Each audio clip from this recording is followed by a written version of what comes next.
2024 Lotus Emira is both a first and a last.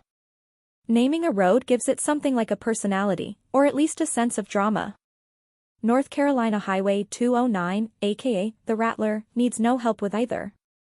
Its two-lane pavement ripples north-south in the mountains near the Tennessee border, traversing just over 36 miles of forest in the process. When it's not shimmying along cliff edges or rappelling into a tight ravine, 209 is shotgunning through narrow valleys dotted with churches and plots of corn.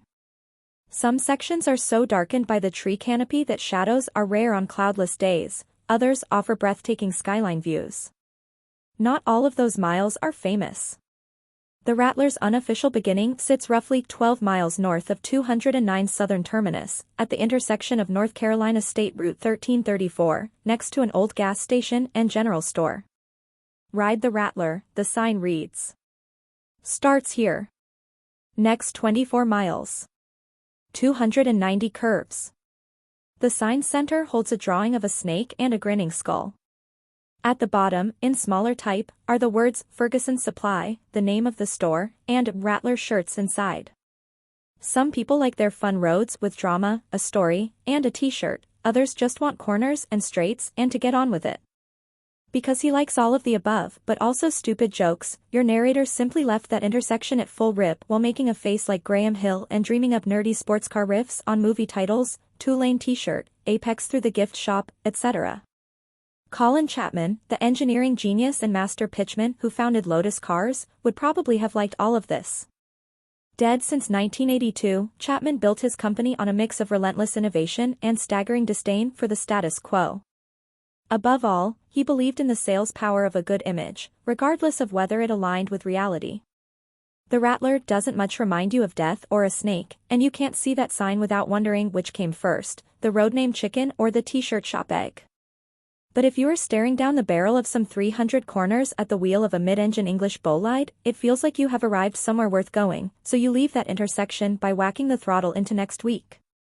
Lotus won't admit this directly, but the Emira is almost certainly a stopgap, the first new sports car model developed in the wake of the brand's 2017 acquisition by Chinese carmaker Geely, which also owns Volvo.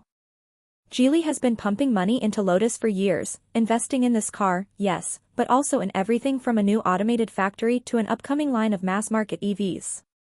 Transliterated from Arabic, Emira means a princess.